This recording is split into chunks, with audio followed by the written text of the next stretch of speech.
Pertama-tama marilah kita memanjatkan syukur kehadirat Allah Subhanahu wa taala, karena dengan rahmatnya serta taufik dan hidayahnya pagi hari ini kita dapat berkumpul di tempat yang mulia ini, Raudhah min Riyadil Jannah, dalam rangka menghadiri satu acara yang insyaallah diridhai oleh Allah Subhanahu wa taala. Satu acara yang dapat menyenangkan hati junjungan kita Nabi besar Muhammad sallallahu alaihi wasallam.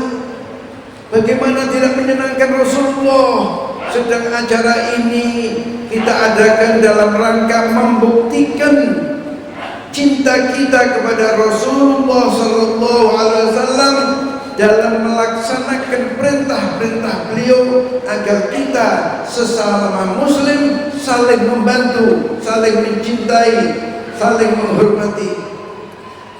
Insyaallah berkat daripada junjungan kita Nabi besar Muhammad sallallahu alaihi wasallam, apa yang dijanjikan, yang diharapkan oleh panitia, insyaallah semuanya akan dikabarkan oleh Allah Subhanahu wa taala.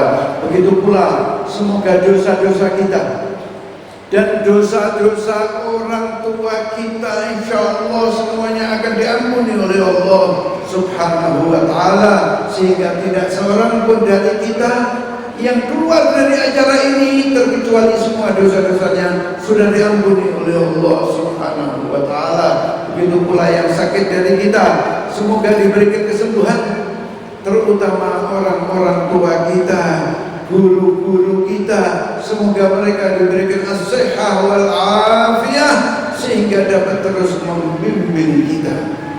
Ma'asyiral hadirin wal hadirat rahimakumullah, tadi kita bersama-sama menyaksikan apa yang terjadi, yang dialami oleh saudara-saudara kita muslimin di Syam. Kita saksikan kekejaman pejabat di sana dan aparatnya terhadap muslimin. Tidak pernah terjadi di dunia ini kejadian seperti apa yang dialami oleh mereka. Benar-benar kejam, benar-benar penguasa yang sangat zalim, yang berbuat kejam, menindas rakyatnya yang dikenal muslimin, seperti yang terjadi di Syam saat ini. Kekejaman mereka ini luar biasa, melebihi yang dilakukan orang-orang di luar Islam. Bagaimana mereka sudah menggunakan senjata kimia sehingga anak-anak kita menjadi korban. Dapat kita saksikan di internet bagaimana yang dialami oleh anak-anak kita dan ibu-ibu kita. Ini semua ma'asyiral hadirin dilakukan oleh satu rezim yang mengaku juga muslimin. Mereka mengakunya muslimin, tapi mengapa kok mereka lakukan terhadap muslimin yang ada di Syria ini? Apa pokok masalahnya? Apa? Mengapa mereka itu berbuat kejam terhadap muslimin di Syria? Ma'asyiral hadirin wal hadirat rahimakumullah, masalahnya hanya satu. Karena muslimin yang ada di Syria yang menjadi korban ini, mereka adalah berakidahkan ahli sunnah. Ini pokok masalahnya. Begitu kejamnya rezim penguasa di Syria terhadap ahli sunnah yang berada di Syria. Tidak cukup kekuatan mereka, mereka minta bantuan dari sesama negara Syiahnya, dari Iran, dari Lebanon, dari Irak. Ini semua mereka kirim senjata dan pasukannya untuk membasmi ahli sunnah yang ada di Syria. Bagaimana kekejaman mereka terhadap anak-anak? Kalau ada anak yang namanya Abu Bakar Umar, langsung disembelih sama dia di Begitu kejamnya mereka terhadap wanita-wanita ahli sunnah. Apabila dia mendapatkan seorang ibu yang namanya Aisyah, meskipun sedang mengandung, ya Allah, begitu kejamnya mereka menghadapi. Masalahnya hanya berbeda akidah. Siapa yang melakukan terhadap ahli sunnah di sana itu? Mereka adalah rezim pemerintahan yang berakidahkan Syiah. Jadi mereka dibantu oleh negara-negara yang berpaham Syiah, Iran, Lebanon, Irak dan lain-lainnya yang berpaham Syiah. Begitu kejamnya mereka, zalimnya mereka terhadap ahli sunnah, begitu bencinya mereka terhadap ahli sunnah, sehingga melakukan hal-hal yang Masya Allah di luar Islam.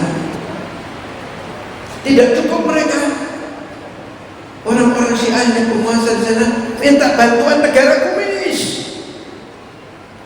Rusia, RRT yang berpahamkan komunis untuk membasmi, menghancurkan umat Islam muslimin di Syria. Kalau kita mengatakan muslimin itu ya ahlu sunnah. Ahlu sunnah itu ya muslimin itu ahlu sunnah. Kalau Syiah adalah aliran sempalan dalam Islam. Yang dimaksud aliran sempalan dalam Islam adalah aliran yang ajarannya menyempal atau menyimpang dari ajaran yang dibawa oleh junjungan kita Nabi besar Muhammad SAW. Jadi kalau kita mengatakan muslimin di Syria yang dizalimi ini, mereka adalah ahlus sunnah wal jamaah. Kita sering mendengar kata-kata Syiah, tapi mungkin di sini banyak yang sudah memahami, tapi saya rasa masih banyak yang belum memahami, terutama pejabatnya dan aparat. Mereka tidak memahami bagaimana Syiah itu. Buktinya apa? Buktinya adalah pengungsi-pengungsi Syiah yang datang dari luar negeri. Mereka terima dengan senang hati. Mereka biarkan mereka keluar ke daerah mana-mana, merusak umat. Ini buktinya kalau mereka tidak menguasai apa itu Syiah. Saya salut kepada pemerintah daerah di Balikpapan sana. Mereka di sana ada pengungsi, ada peminta suaka. Apakah benar mereka itu peminta suaka? Peminta suaka itu biasanya datang dengan keluarganya, dengan istrinya, dengan anaknya, di dalam keadaan susah. Tapi yang datang ini bagaimana? Yang datang ini adalah pemuda-pemuda yang sudah terlatih, yang mempunyai misi.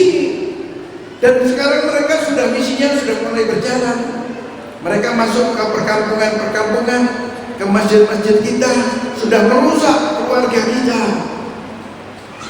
Tadi saya salut kepada pemerintah daerah di Balikpapan. Di sana ada peminta suaka seperti yang ada di sini, tapi mereka dikarantina, ditaruh satu rumah, tidak boleh keluar. Karena apa? Karena pejabatnya di sana mengetahui dengan benar bagaimana bahayanya Syiah bagi agama, bangsa dan negara.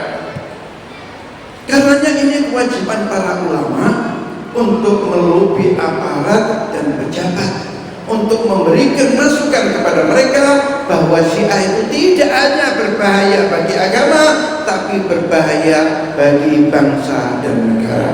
Insya Allah kalau mereka sudah memahami, insya Allah mereka akan terpanggil untuk menyelamatkan umat dari faham Syiah yang menyesatkan ini.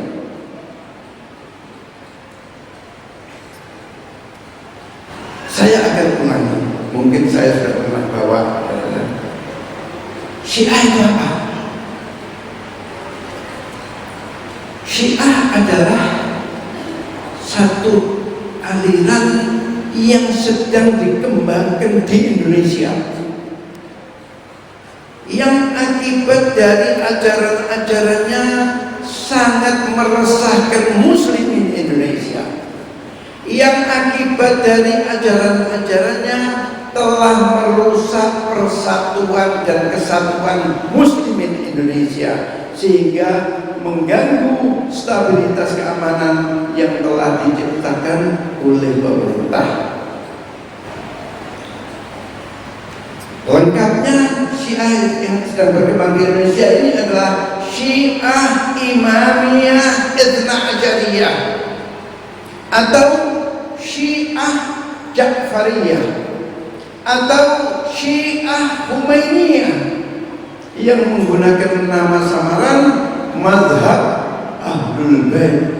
Kalau namanya keren, sehingga banyak saudara-saudara kita yang tertipu, akhirnya terjerumus mengikuti aliran yang menyesatkan.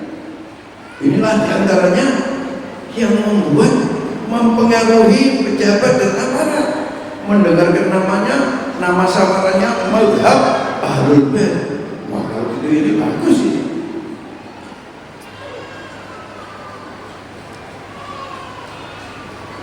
Berbeda dengan mengkaji aliran-aliran sesat yang lainnya.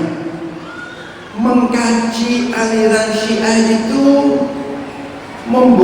membutuhkan satu ketelitian, satu keahlian. Kenapa? Karena di dalam ajaran Syiah ini ada satu doktrin yang namanya taqiyah. Taqiyah itu yang dikatakan dengan yang di dalam hati berbeda, yang disampaikan dengan yang di dalam hati berbeda. Ini yang sedang mereka lakukan sekarang ini di Indonesia. Mereka mengatakan, oh kita ini sama, Syiah dengan Ahlus Sunnah ini sama. Karena kita tidak memahami ajaran mereka yang namanya taqiyah tadi itu, kita percaya. Padahal perbedaannya sangat jauh, berbeda di dalam usuluddin, berbeda rukun Islamnya, berbeda rukun imannya. Begitu pentingnya taqiyah ini bagi agama Syiah, sehingga ulama mereka Muhammad bin Ya'qub Al-Kulaini dalam kitabnya mengatakan inna tis'ata a'syarid din fit taqiyah wala dina liman la taqiyah. 90% dari agama Syiah itu taqiyah, berdusta. Dan seseorang dianggap tidak beragama apabila dia tidak bertaqiyah. Begitu pentingnya.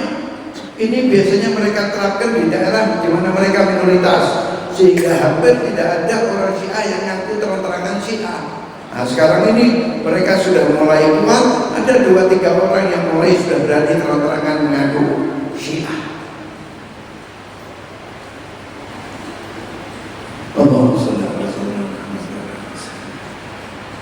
Karenanya ma'asyarul hadirin wal hadirat rahimakumullah, Imam Malik, salah satu imam Ahlus Sunnah,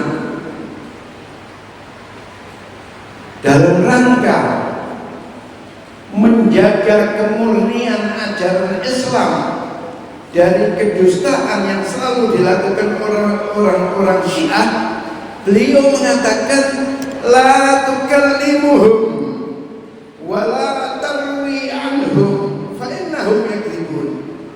Janganlah berdialog dengan mereka. Jangan berdialog dengan orang-orang Syiah, tidak ada gunanya. Memang ini kita terapkan, berdialog dengan orang Syiah itu tidak ada gunanya, justru merugikan kita. Karena apa? Karena berdialog itu harus ada rujukannya, Al-Quran dan hadis. Sedang mereka mempunyai Al-Quran sendiri dan mempunyai kitab-kitab hadis sendiri. Jadi tidak ketemu, tidak ada untungnya. Ruginya pasti kita memberikan mereka mimbar kita kepada mereka untuk berbicara. Jadi jauh-jauh hari Imam Malik sudah mengetahui bagaimana mereka orang-orang Syiah itu dengan taqiyahnya. Karenanya beliau mengatakan jangan berdialog dengan mereka dan jangan meriwayatkan sesuatu yang sumbernya dari mereka, karena mereka itu suka berdusta. Karenanya ma'asyarul hadirin wal hadirat, Kalau kita berdialog dengan mereka itu, kalau kita itu mengkaji ajaran Syiah, maka kita tidak bisa menggunakan kata si fulan tokoh Syiah, misalnya kata Jalaluddin, kata Umar Syihab, tapi kita harus menggunakan rujukan kitab-kitab rujukan yang diakui oleh golongan Syiah. Kalau kita umat Islam mempunyai kitab rujukan 6 kutub sit, Bukhari, Muslim dan lain-lainnya, maka orang-orang Syiah mempunyai kitab rujukan 4 yang dikenal dengan kutubul arba'ah: Al-Kafi, Al-Istibsar, Man la yahdul faqih, At-Tahdhib. Dan ini memang merupakan satu keharusan apabila kita ini mengkaji satu aliran atau satu ideologi, maka kita harus menggunakan rujukan kitab-kitab rujukan yang diakui oleh kelompok tersebut.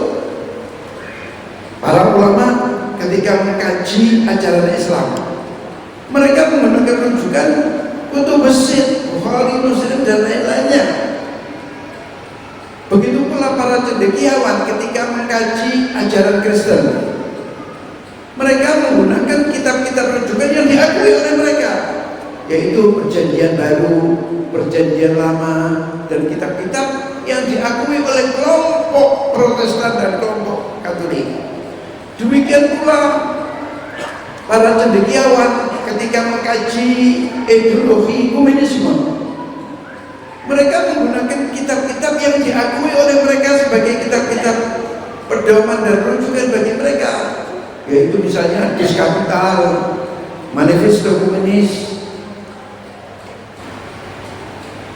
Demikian pula ketika kita mengkaji ajaran Syiah, maka kita harus menggunakan kitab-kitab rujukan yang diakui oleh kelompok Syiah, yaitu yang dikenal dengan kutubul arba'ah.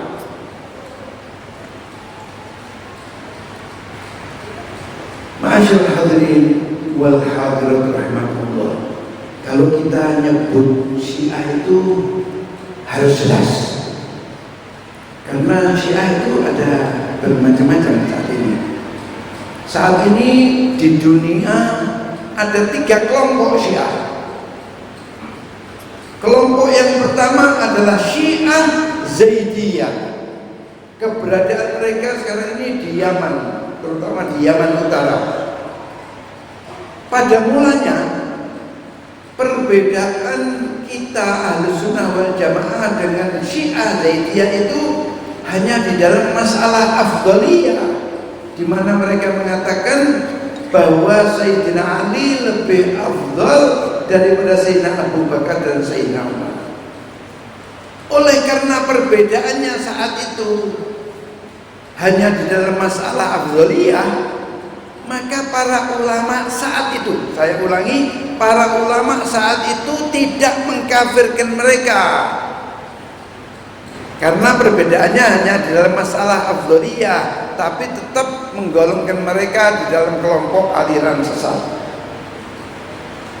Namun kemudian Syiah Zaidiyah ini sekarang berkembang. Ada yang namanya Batariyah, ada yang namanya Sulaimaniyah, ada yang namanya Jaludiyah. Yang Jaludiyah ini sudah berkeyakinan adanya nas pengangkatan Sayyidina Ali sebagai pengganti Rasulullah SAW. Kalau sudah ada keyakinan yang demikian ini, berarti apa? Berarti Sayyidina Abu Bakar melanggar nas. Sayyidina Abu Bakar kafir karena melanggar nas. Demikian pula para sahabat yang membaiat Sayyidina Abu Bakar, mereka melanggar nas, mereka kafir juga. Tidak ketinggalan Sayyidina Ali, bahkan double karena beliau yang diwasiati oleh Rasulullah SAW. Ini kalau menurut keyakinan mereka, yaitu Syiah Zaidiyah Jarudiyah. Syiah inilah yang sekarang ini sedang memberontak di Yaman. Mereka menggunakan nama Houthi karena pemimpinnya yang pertama namanya Badruddin Al-Houthi, kemudian sekarang dipimpin oleh Abdul Malik Al-Houthi. Syiah itu memang begitu. Kalau mendapat kekuatan sedikit, mereka memberontak. Tadi disebutkan di Syria berapa kekuatan mereka? Hanya 5%. Sudah berani, sudah bisa menguasai pemerintahan dan bertindak begitu kejam terhadap mayoritas Ahlus Sunnah wal Jamaah. Mereka sekarang ini sudah memberontak di Yaman. Dan oleh karena mereka mendapatkan bantuan dari Iran berupa dana dan senjata, maka banyak dari mereka yang pindah ke Imamiyah Itsna Asyariyah, Syiah Imamiyah Itsna Asyariyah, Syiah yang sedang dikembangkan di Indonesia. Itu kelompok pertama, Zaidiyah. Kelompok yang kedua adalah Ismailiyah. Ismailiyah ini berkembang di India dan Pakistan dengan nama Buhroh. Di Timur Tengah ada yang namanya Durus, ada yang namanya Nusairiyah. Di Syria tadi yang kita saksikan tadi, mereka adalah sempalan daripada Ismailiyah dengan nama Nusairiyah, kemudian pecah lagi dengan nama Alawiyun. Jadi mereka itu yang di Syria adalah Alawiyun madhab. Kalau Habaib itu juga dipanggil Alawiyun, tapi mereka adalah Alawiyun nasab. Nasabnya bersambung kepada Habib Alwi bin Ubaidiyah bin Ahmad Al-Muhajir. Karenanya mereka Habaib ini dipanggil juga Alawiyun karena keturunan daripada Habib Alawi. Adapun yang di Syria yang sedang berkuasa di sana, yang sedang dikembangkan, yaitu aliran Syiah, adalah Alawiyul Madhab, kelompok yang sangat kejam, yang biadab, menggunakan kekuasaannya untuk menyakiti umat Islam, untuk menindas umat Islam, untuk membasmi umat Islam muslimin Ahlus Sunnah wal Jamaah.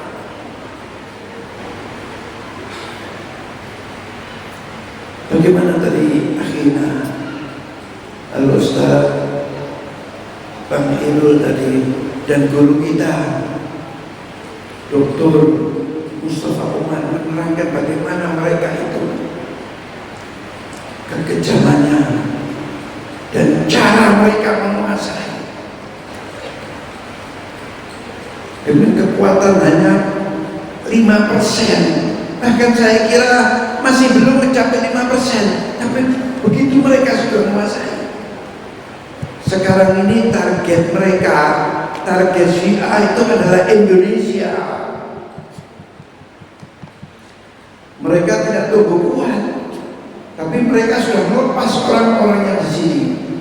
Kalau di Malaysia, mereka mengirim mahasiswa, hampir 20.000 mahasiswa dikirim untuk belajar ke Malaysia. Apakah benar-benar mereka akan belajar? Tujuannya mereka sudah punya misi.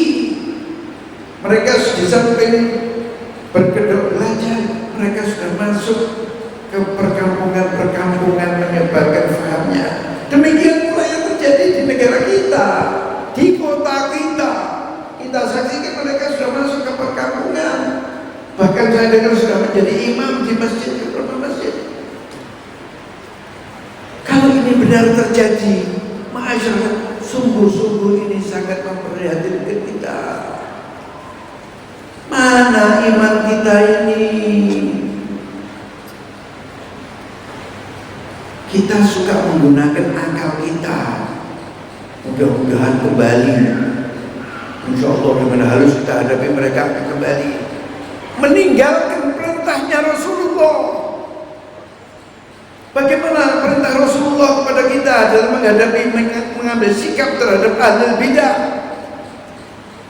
Wala tujalisuhum wala tuakimuhum wala tusyaribuhum wala tunakihuhum wala tusalli ma'ahum. Ini perintahnya Rasulullah. Kita tinggalkan, kita menggunakan akal kita, barangkali bisa kembali. Harus boikot. Bagaimana caranya memboikot? Ya kita isolasi mereka, kita karantina, tidak boleh keluar.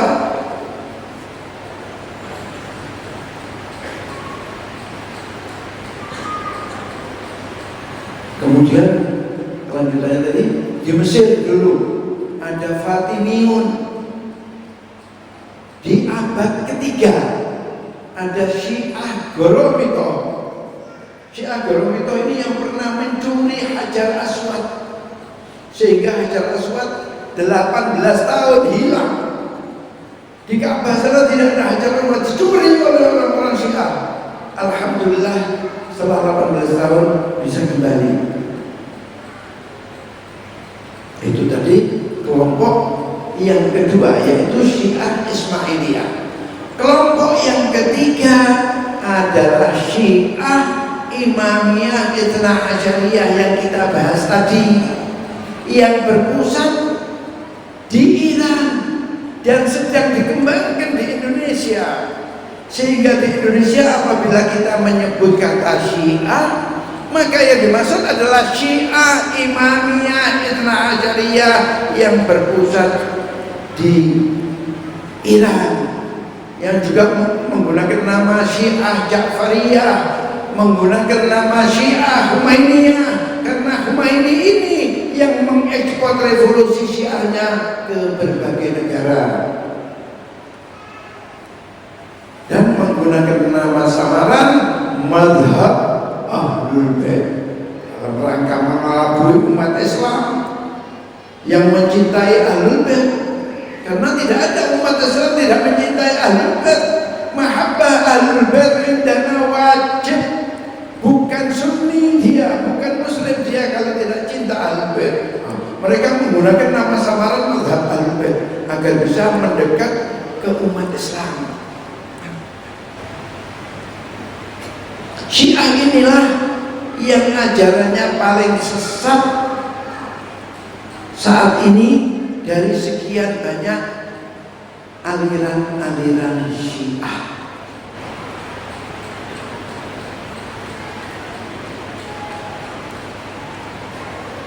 Saya tidak akan melanjutkan mengenai kesesatan mereka. Masalah Syiah ini begitu sudah menyebar ke Indonesia.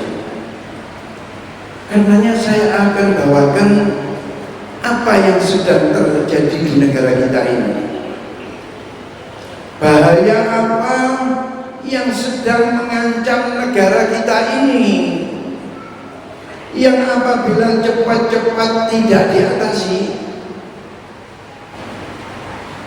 ulamanya tidak turun tangan menyelamatkan umat dari faham Syiah yang menyesatkan, aparatnya, pejabatnya tidak mengambil sikap yang lebih tegas terhadap Syiah, maka kami khawatir dalam beberapa tahun lagi apa yang terjadi di Timur Tengah, di Irak, di Syria, di Bahrain, di Lebanon, di Yaman, di India, di Pakistan, yaitu saling bunuh antara Ahlussunnah dengan Syiah akan terjadi di negara kita. Allah hafadna salimna. Indonesia ini ma'asyiral hadirin wal hadirat rahimakumullah adalah bumi Ahlussunnah wal Jamaah. Meskipun umat Islam Indonesia terpecah dalam berbagai macam organisasi Islam, ada Nahdlatul Ulama, ada Muhammadiyah, ada Al-Irsyad, ada Rabithah Alawiyah, ada Dewan Dakwah dan lain-lain. Namun mereka adalah keluarga besar Ahlus Sunnah wal Jamaah, di mana Ahlus Sunnah wal Jamaah berkeyakinan bahwa Ahlus Sunnah berpegangan dengan sabda Rasulullah SAW ketika ditanyakan kepada beliau mengenai al-firqah an-najiyah, kelompok yang selamat dan akan masuk surga, maka beliau menjawab, hiya ma'ana alaihi wa ashabi. Kelompok yang selamat dan akan masuk surga itu, kata Rasulullah SAW, adalah kelompok yang berpegangan dengan apa-apa yang aku kerjakan bersama sahabat-sahabatku. Jelas Rasulullah ini ketika menerangkan mengenai al-firqah an-najiyah, beliau sangat jelas. Saat itu beliau mengatakan, iftaraqatil yahud ila 71 firqah wa iftaraqatin nasara ila 72 firqah wa sataftariqu ummati ila 73 firqah kulluhum finnar illa wahidah ala wahya al-firqah an-najiyah. Yahudi, kata Rasulullah, berpecah menjadi 73 golongan. Nasara pecah menjadi 72 golongan. Tadi Yahudi pecah menjadi 71 golongan. Nasara menjadi 72 golongan. Dan umatku, kata Rasulullah, akan terpecah menjadi 73 golongan. Semuanya di neraka terkecuali satu golongan, yaitu al-firqah an-najiyah. Tadi itu beliau menyampaikan al-firqah an-najiyah adalah hiya ma'ana alaihi wa ashabi. Kelompok yang selamat dan akan masuk surga itu adalah kelompok yang berpegangan dengan apa-apa yang aku kerjakan bersama sahabat-sahabatku. Para sahabat bertanya, apa tanda-tandanya al-firqah an-najiyah ya Rasulullah? Maka beliau menjawab, hiya as-sawadul a'zam, kelompok terbanyak. Dan ahli sunnah sejak dahulu sampai sekarang mereka adalah kelompok terbanyak di dalam muslimin ini. Syiah itu berapa sih? Syiah itu suka membesarkan jumlahnya. Selamanya sejarah mencatat tidak pernah mereka mencapai dari 10% dari ahli sunnah. Nah, sekarang kenapa mereka ini sekarang ini suka membesarkan jumlah mereka? Jalaluddin mengatakan 2,5 juta, sebentar 5 juta, sebentar. Apa tujuannya? Tujuannya agar mendapatkan bantuan besar dari Iran. Syiah di sana, kota sana membentuk yayasan, sana membentuk yayasan, masing-masing menunjukkan jumlah besar. Tujuannya apa? Ujung-ujungnya minta fulus dari Iran sana.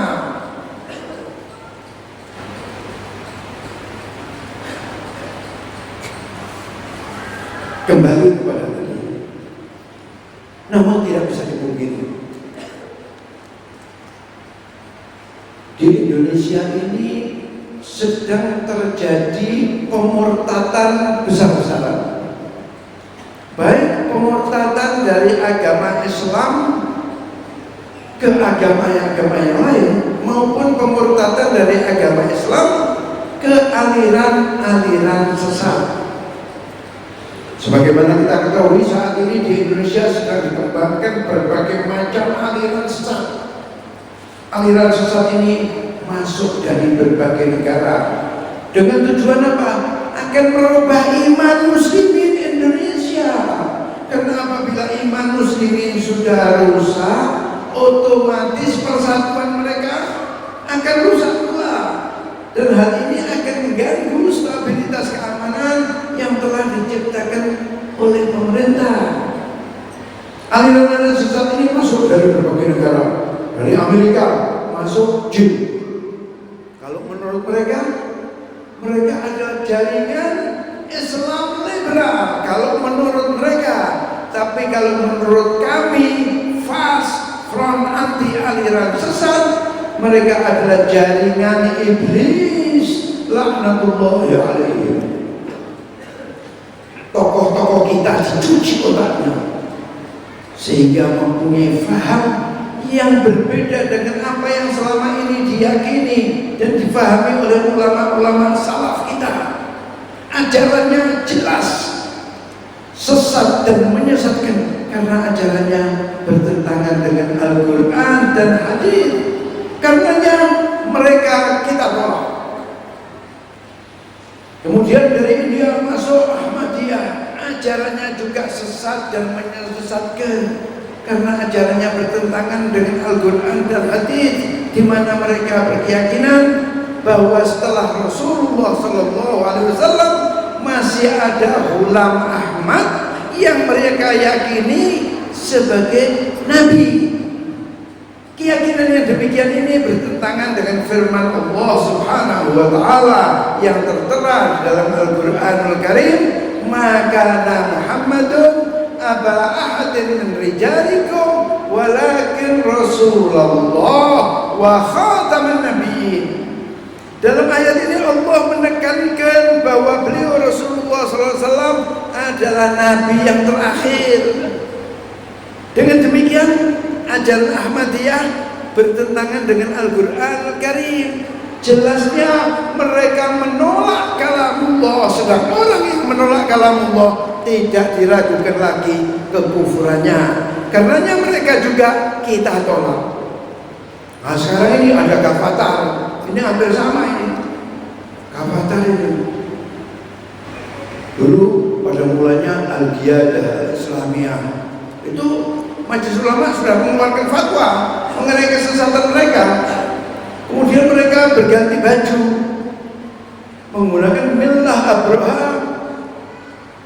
Ajarannya tambah ngawur, campur-campur, ini Islam Nasrani sekarang dicampur. Ketahuan lagi ganti Gavatar, tidak mewajibkan sholat, tidak mewajibkan puasa. Bahkan mereka ini hampir seperti Ahmadiyah, menganggap pemimpinnya Ahmad Musaddiq sebagai nabi. Ini jelas-jelas ajaran yang bertentangan dengan Al-Quran dan hadis. Karenanya Majelis Ulama dengan tegas mengeluarkan fatwa mengenai kesesatan mereka. Dan ini harus kita tolak. Tidak boleh di kota kita ada Gavatar lagi. Di samping itu ma'asyar hadirin masih banyak aliran-aliran sesat ini, baik perorangan, ngaku nabi, ngaku rasul, ngaku malaikat, bahkan orang jual bakso ngaku nabi. Yang heran itu di Indonesia laku. Jelas ini kemarin kita lihat orang ini jual bakso, kemudian sekarang mengaku nabi. Ya kita yakin ada pengikutnya. Memang Indonesia ini lahan subur untuk aliran-aliran sesat. Namun ma'asyar hadirin wal hadirat rahimakumullah, dari sekian banyak aliran-aliran sesat yang sedang dikembangkan di Indonesia ini, yang paling berbahaya bagi agama, bangsa dan negara adalah aliran Syiah.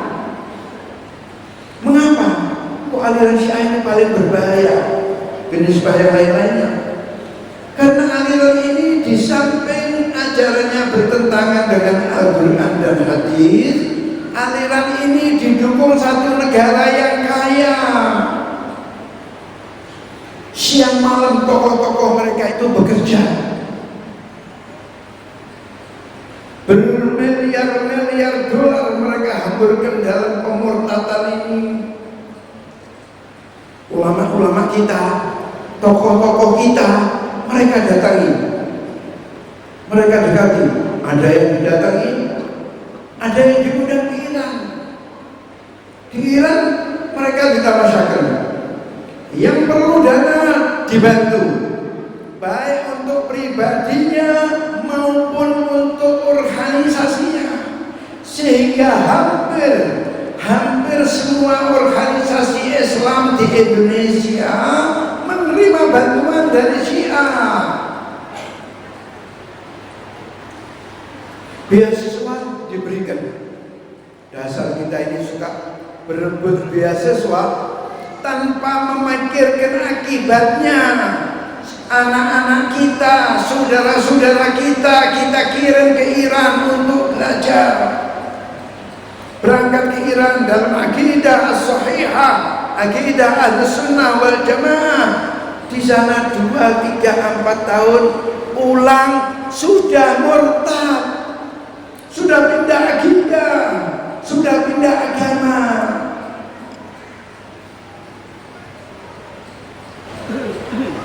Tokoh-tokoh kita tadi, baik dari NU, dari Muhammadiyah, dari habaibnya, yang ditamasyakan ke Iran ini tidak diberitahu berapa banyak ulama Ahlus Sunnah di Iran yang dibantai oleh rezim Khomeini. Berapa banyak ulama Ahlus Sunnah di Iran yang sampai sekarang mendekam di penjara-penjara di Iran. Berapa banyak masjid dan madrasah milik Ahlus Sunnah di Iran yang diratakan. Bahkan di beberapa kota Ahlus Sunnah dilarang membangun masjid. Kalau bapak-bapak, ibu-ibu pergi ke Teheran sana, maka bapak-bapak, ibu-ibu tidak akan mendapatkan masjidnya Ahlus Sunnah. Tapi kita dengan mudah akan mendapatkan tempat-tempat peribadatan orang-orang Yahudi dan Nasara. Subur mereka di sana, tempat peribadatannya banyak. Padahal jumlah Ahlus Sunnah di Iran itu kurang lebih sepertiga penduduk Iran itu Ahlus Sunnah. Kurang lebih 20 juta lakinnahum mazlumin. Mereka sangat tersiksa, sangat tertekan. Tidak boleh mengadakan kegiatan ini, tidak boleh mengadakan kegiatan itu. Apabila tetap mengadakan kegiatan, ditangkap, dibunuh, digantung di hadapan umum tanpa diadili. Ini yang terjadi terhadap Ahlus Sunnah di Iran. Mereka mazlumi. Ini perlu difahami oleh bapak-bapak.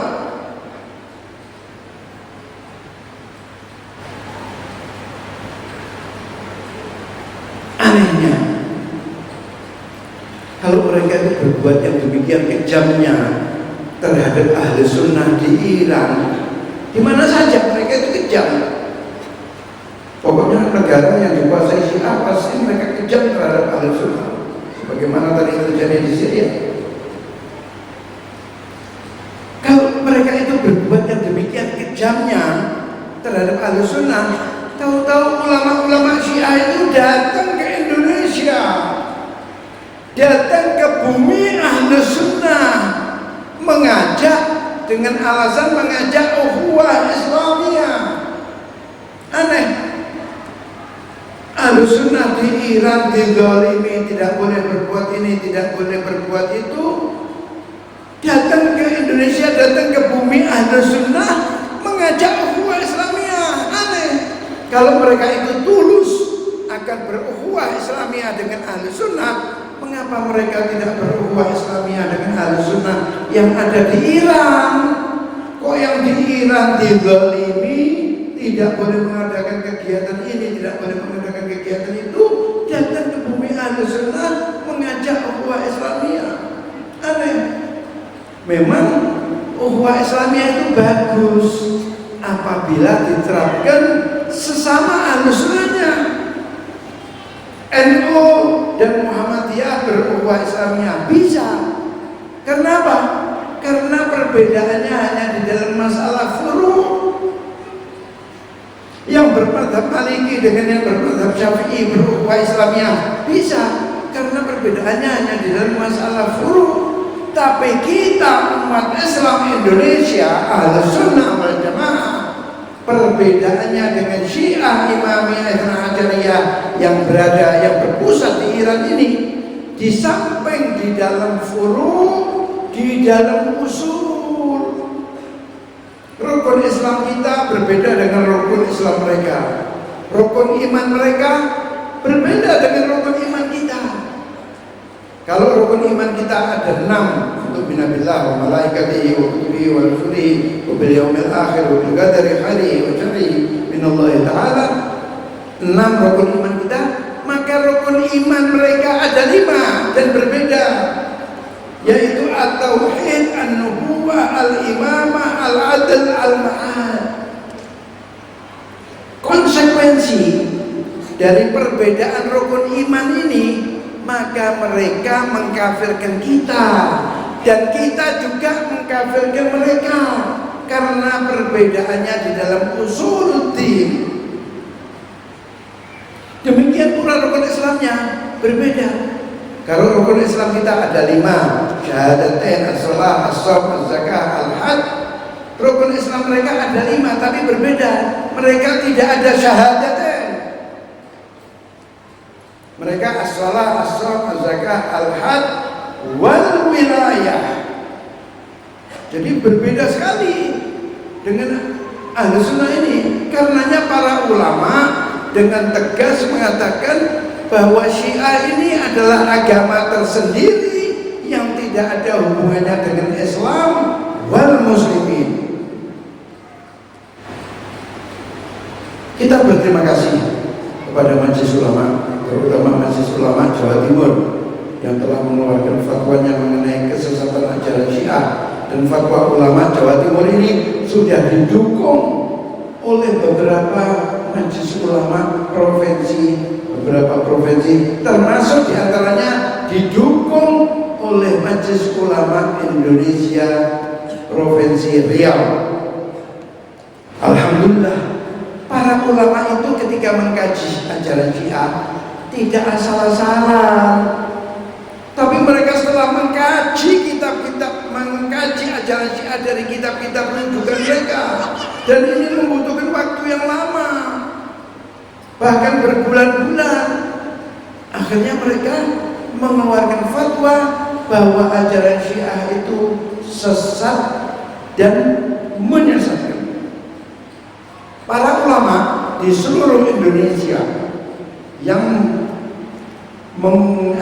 akan menyelamatkan umat dari faham yang menyesatkan ini, mereka sangat gembira. Keluarnya fatwa ini didukung. Mereka bergembira, para ulama seluruh Indonesia. Kenapa? Karena bisa dipakai sebagai rujukan dalam mengambil sikap terhadap Syiah. Juga sebagian aparat ikut bergembira karena bisa dipakai sebagai rujukan dalam mengambil sikap terhadap Syiah. Kalau para ulama di seluruh Indonesia bergembira menyambut fatwa yang menerangkan mengenai kesesatan ajaran Syiah, tahu-tahu beberapa tokoh kita dari pusat, dari Jakarta, angkat suara tanpa malu membela Syiah. Ini hasilnya tadi kita masakan ke Iran, cuci otaknya di Iran, pulang dengar majelis ulama mengeluarkan fatwa mengenai kesesatan Syiah, angkat suara tanpa malu membela Syiah, tanpa ilmu mengeluarkan fatwa bahwa Syiah tidak sesat. Mereka ulama, tapi di dalam masalah Syiah saya nilai 0. Bagaimana tokoh-tokoh kita dari Nahdlatul Ulama, dari Muhammadiyah, dari habaibnya angkat suara membela Syiah, tapi ya segelintir manusia yang sudah dicuci otaknya tadi. Bagaimana dari Nahdlatul Ulama, tokoh Kiai Said Akhil Siraj tahu-tahu mengeluarkan fatwa membela Syiah bahwa Syiah tidak sesat. Padahal jauh-jauh hari sebelum Khomeini mengekspor revolusi Syiahnya ke Indonesia, pendiri Nahdlatul Ulama Kiai Hasyim Asy'ari sudah mengeluarkan fatwa ketika beliau menyusun Qanunul Asasi di Jam'iyah Nahdlatul Ulama. Beliau sudah wanti-wanti agar kaum Nahdliyin berpegangan dengan salah satu dari empat mazhab, Syafi'i, Maliki, Hambali, dan Hanafi. Dan beliau wanti-wanti jangan dekat-dekat dengan ahli bidah yang beliau sebutkan Syiah Imamiyah dan Syiah Zaidiyah. Jadi pendiri Nahdlatul Ulama Kiai Hasyim Asy'ari sudah mengatakan bahwa Syiah itu sesat. Jadi kalau ada sekarang orang NU atau pengurus NU mengatakan Syiah tidak sesat, berarti dia telah berkhianat kepada pendiri Nahdlatul Ulama Kiai Hasyim Asy'ari. Begitu pula dari Muhammadiyah Bapak Din Samsuddin di depan ulama di Timur Tengah mengatakan bahwa perbedaannya Ahlussunnah dengan Syiah ini hanya dalam masalah furu'. Ini memalukan. Seorang tokoh pimpinan ormas besar di Indonesia tidak mengetahui mengenai Syiah. Demikian pula para habaibnya, Umar Syihab, Quraisy Syihab. Apakah mereka tokoh-tokoh kita yang saya sebutkan tadi itu berakidahkan Syiah? Tidak. Mereka itu beribadahnya secara Ahlus Sunnah. Namun mereka sudah ditamasyakan ke Iran, sudah dicuci otaknya oleh ulama-ulama Syiah. Ini kepandaian tokoh-tokoh Syiah melobi tokoh-tokoh kita. Tokoh kita dicuci otaknya, ditamasyakan ke Iran. Bermiliar-miliar dolar mereka hamburkan dalam pemurtadan ini. Tidak cukup itu, ada lagi apa? Cara Syiah untuk menekan ulama kita. Diberikan mut'ah, diberikan gadis-gadis di Iran sana, diberikan kepada tokoh-tokoh kita, direkam. Perbuatan mereka ini direkam. Setelah akan pulang ini disebutkan ini hasil antum untuk pulang ke Indonesia diremot dari Iran. Harus berkata ini ikut, kalau lain nanti saya tunjukkan, saya bongkar ini perbuatan antum. Ini yang terjadi terhadap ulama-ulama kita, sehingga mereka bungkam terhadap Syiah. Padahal untuk mengetahui satu aliran itu sesat tidak sesat itu mudah. Kita mempunyai Al-Quran dan hadis. Masukkan ajaran Syiah bertentangan dengan Al-Quran dan hadis apa tidak? Sebab seseorang apabila mengatakan Syiah itu Islam atau Syiah itu kafir harus punya alasan. Sebab satu aliran akan dikatakan Islam apabila ajarannya sesuai dan tidak bertentangan dengan Al-Quran dan hadis.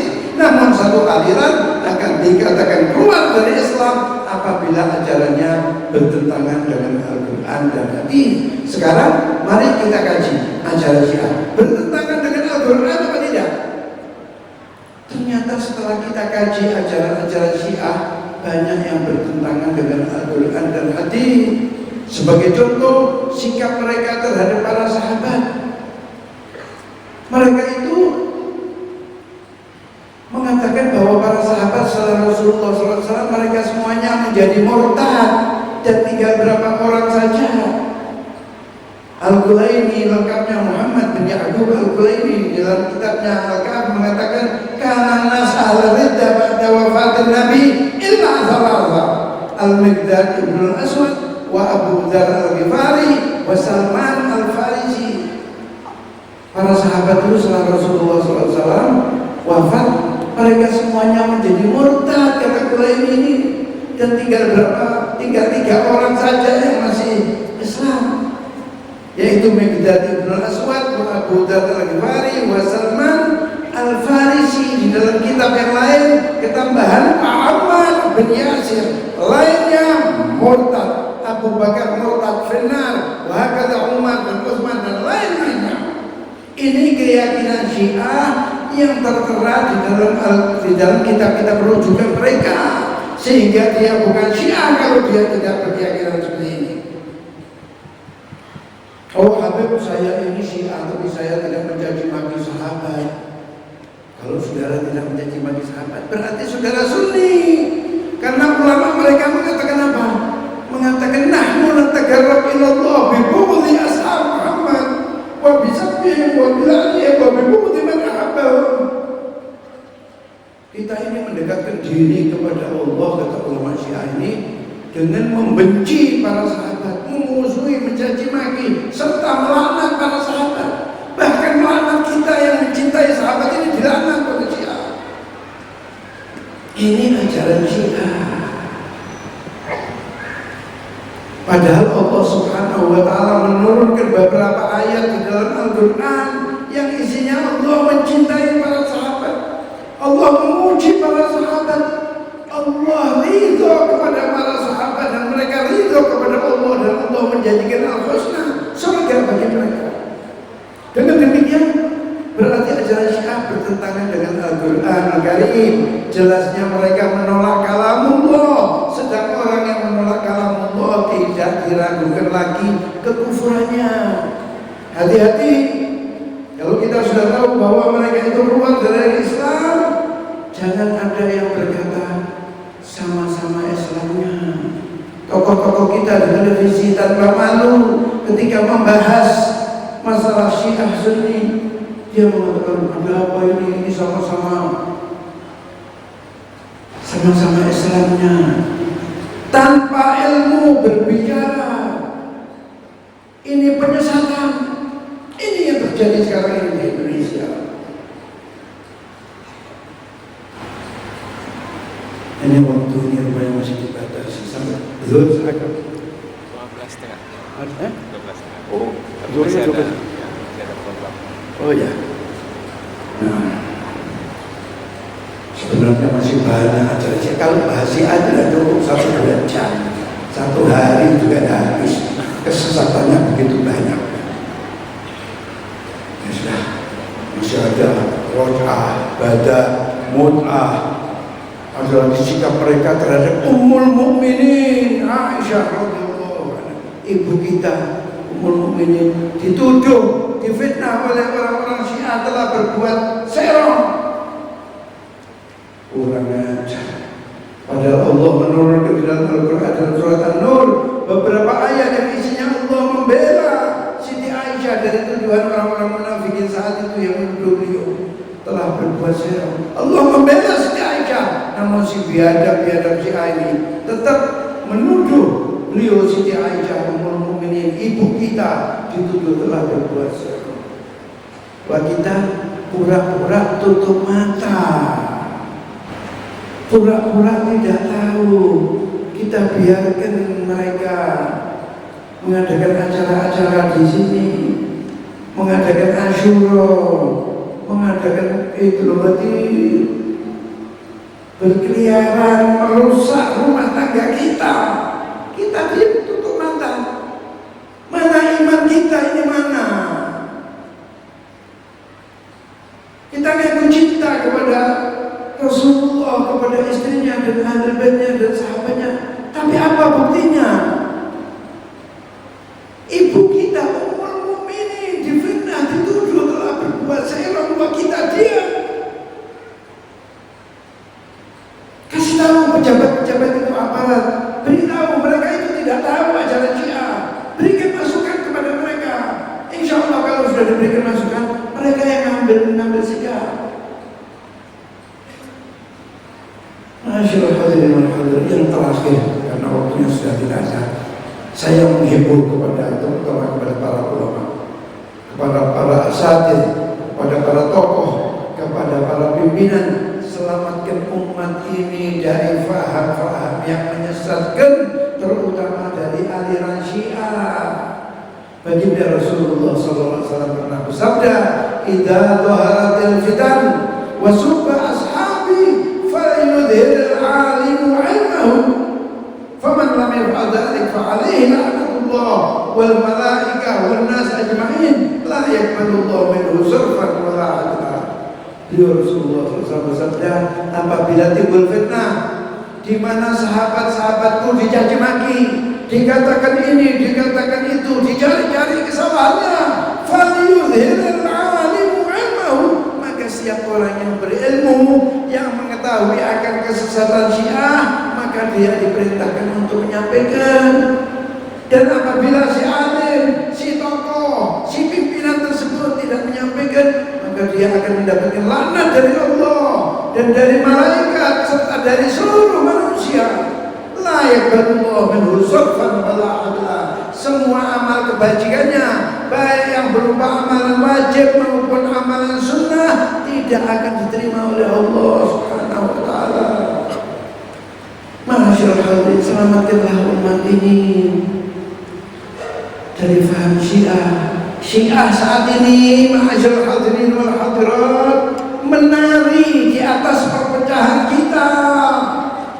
Kita umat Islam saat bainana di dalam masalah-masalah buruk, kita saling serang menyerang. Di dalam masalah gunung, di dalam masalah tarawih, di dalam masalah tahlil, masalah maulid, silahkan yang mau maulid, mau tahlil, silahkan, mereka punya hujah. Yang tidak mau, silahkan. Saudara dengan hujah, saudara sama-sama punya hujah, tapi jangan menyerang kelompok yang lain. Kalau saudara menyerang kelompok yang lain, akan terjadi serangan balik.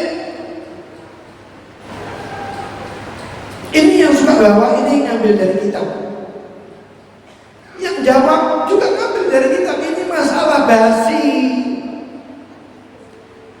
Para ulama itu dulu, para a'immah itu ada perbedaan, tapi mereka tidak saling menyerang.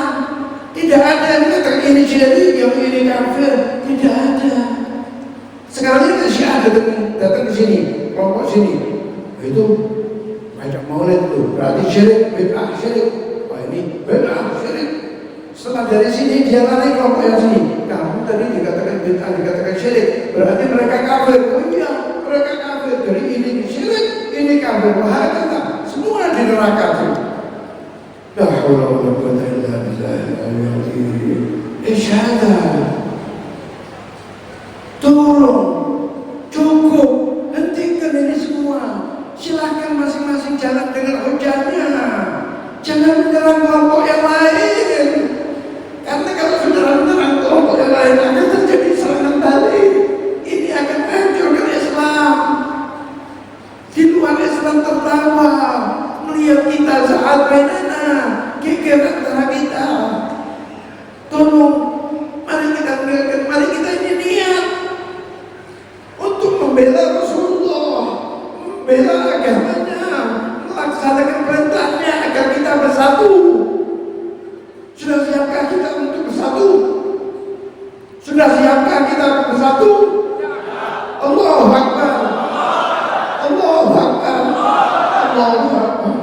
Allahumma ta'ajabana hadha jam'an ummah wa tabarrukana min ba'dihi tabarrukan ma'zumah wa la tadhfina wa la minna wa la ma'ana syaqiyyan wa la mahruman.